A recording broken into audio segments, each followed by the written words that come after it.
Dağın üstünde uzakta kulağın zamanı Hazretleri anlasın. Bayram işte doğanı, Süleyman Komutanlarını, oradan bayram olsunlar. Bir senin bir yara,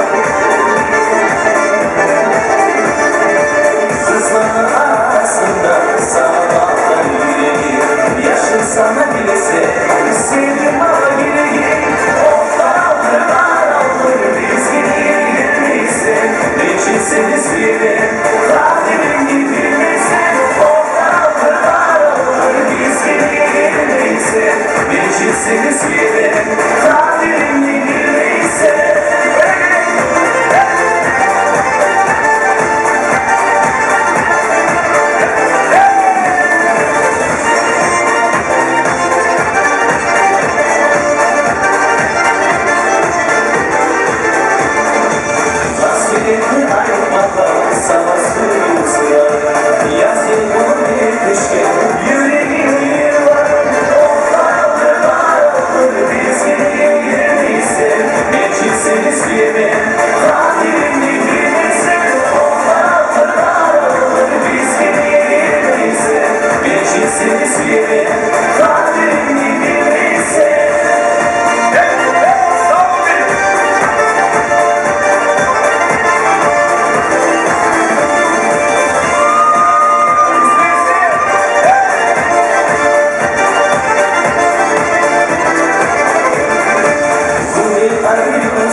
Seni